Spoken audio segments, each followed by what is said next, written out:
Today we kick off our series, American Made, the return of U.S. manufacturing, as we look at how some companies are adding manufacturing jobs around the nation and why it makes economic sense. 2 million manufacturing jobs disappeared in the Great Recession of 2007 to 2009. So far, we've been able to gain back about 10% of those jobs. General Electric has pumped more than $1 billion into appliance factories located in the U.S. since '09, creating about 1,300 jobs. GE says it made the decision because it saw that U.S. factories were becoming increasingly competitive in the global landscape. And that's something you don't hear that often, competitive U.S. factories in the age of offshoring. But you'll hear more about it this week as we continue our series.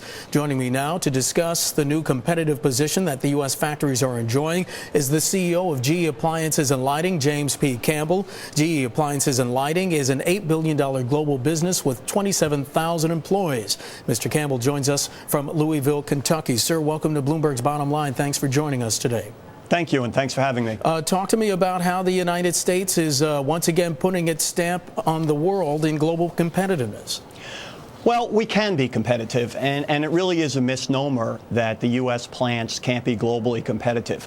But it does take a little different thinking, and two things I'd point out. One is we have to really take a systems view of what we define as cost. So by a systems view, I mean we have to look at things like supply chain cycles, how fast we can do change outs, how quickly we can bring products to market, the instability of exchange rates and things like that. And when we add those up, we really do believe we can be more competitive in the U.S. Mm-hmm. The other big piece of the equation I would talk about is this notion that if you own the design, you're okay and you're competitive when you don't produce the product. And over the last, say, 10 years, we've really come to believe that the factory and design elements really are intertwined.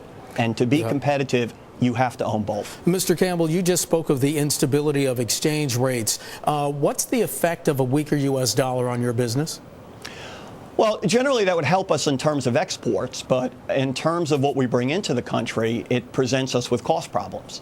And by producing here in the U.S., particularly for the U.S. market, which is the largest piece of my business, we eliminate that problem. Mr. Campbell, you have a quote that we want to put on the screen for our viewers. You say that appliances is no longer a white goods business. What do you mean by that? Well, historically the term for our industry has been white goods, and I do believe it's a term that's outdated today. It generally referred to products that were highly functional. We keep your ice cream cold and your soda cool. And if you went into an appliance store, you generally presented with a lot of white appliances. But as we move forward and we build this next generation of appliances, these products are going to be designed with style. They're going to be integrated into your kitchen. They're going to be smart. When variable rate pricing comes into effect in this country, these appliances are going to have the ability to load shift. So those are the very products that we're designing now as part of this investment. So we want to get out of this commodity game and really view the products and build products people want to buy, not have to buy. Mr. Campbell, you have a four-pronged strategy at GE Appliances. And the first one, concessions from unions. We've heard a lot over the last couple of weeks, indeed probably the last 2 months, about what's been going on in the Midwest, particularly in Ohio and Wisconsin and other places regarding unions and collective bargainings. What type of concessions did you get from the unions? Yeah, I mean, we have 4 pillars of what we believe it takes to be competitive. And the first, and frankly most important, is union management relations. And it really starts with both parties having to want to do this.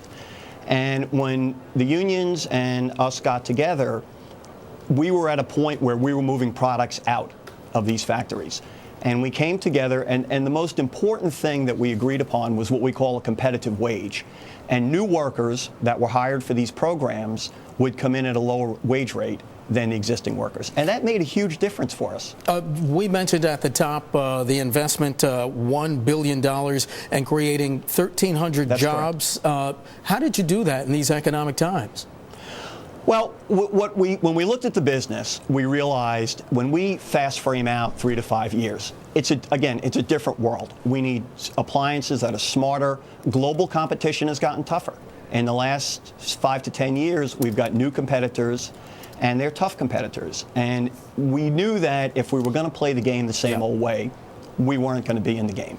You recently signed agreements with the biggest home builders to solidify the position as the biggest provider for newly built and renovated homes. Are you preparing for an upswing in the housing market? Well, we certainly want to see an upswing in the housing market. Now, we were a little more optimistic that something would happen this year, and it hasn't. Housing continues to be tough, but certainly in the next coming years, we do anticipate a big surge in housing, which is one of the reasons we're investing all this money now.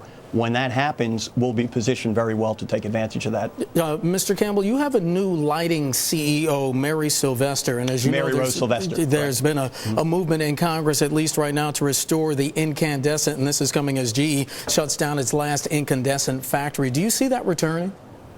No, I don't see the incandescents returning to the U.S. At this point, you know, those laws have been enacted, and we've shut those factories down and are currently investing in the high-efficiency products.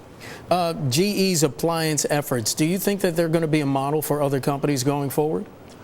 We hope we're a model for the whole country, quite frankly. I mean, we think we're doing big things here by getting this product back in the U.S., and we hope to gain additional customers and support from our loyal trade partners for this. Are we on a new era in American manufacturing, especially given what we've been through the last couple of years, and now it seems that some of the economic indicators are pointing towards a stronger growth going forward? Yeah, I really do believe we are. I think that we're seeing a resurgence in manufacturing for several of the reasons I talked about. Supply chains have become very complex. They're harder to manage.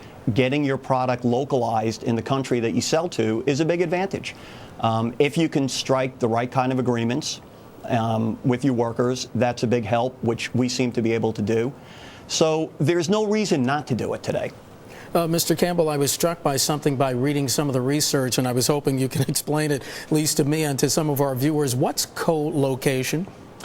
Co-location is a term we use when we bring all the different people that are associated with a project together, and we literally seat them in one room, one large room, and they work together and they're dedicated to the project. So let me give you a quick example. For the new bottom freezer refrigerator that we're designing here, in the past we would have had engineering do their piece, manufacturing do their piece, design do their piece. Today, and that's all part of our lean concept, we take everybody associated with that project. They don't have offices all around Appliance Park. They sit in one big room, which we call the big room, actually, and they're dedicated to that project. There's a room team leader, and that's what these people do till we launch that product. I want to get back to that billion-dollar investment and those 1,300 employees. Give us a sense of what that means for the communities involved in these tough economic times. Well, just to give you an example, we had a couple of years ago put out 60 jobs just as we were starting to bring some of these jobs back as part of the competitive wage. We had 10,000 applications for those 60 jobs. So it's a huge deal to the community to put good GE jobs into this community that had been leaving back is a tremendous boost to the economy. The other thing we're looking at doing is you have to think beyond those 1,300 jobs. We're encouraging our suppliers to also locate into the area to serve these factories more effectively. So there really is a multiplier effect to this. Are you getting any help from the federal government? We are. We're receiving some incentives that total about 5 to 6% of the total $1 billion that we're putting in, but they're completely based on us adding the jobs. So if we don't add the jobs, we don't get paid. Mr. Campbell, in our last minute, the Made in the USA stamp. It's not your father's Made in the USA anymore. No. What's the difference? What does it mean? Look, it starts with the product being competitive, and we know that. We've got to be at the right cost. We've got to have the right features against all our global competition.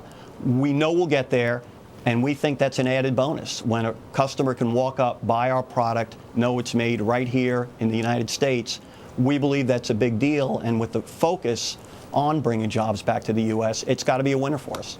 James Campbell is CEO of GE Appliances and Lighting, joining us from Louisville, Kentucky. Mr. Campbell, thank you so much. We appreciate it. Thank you, Mark.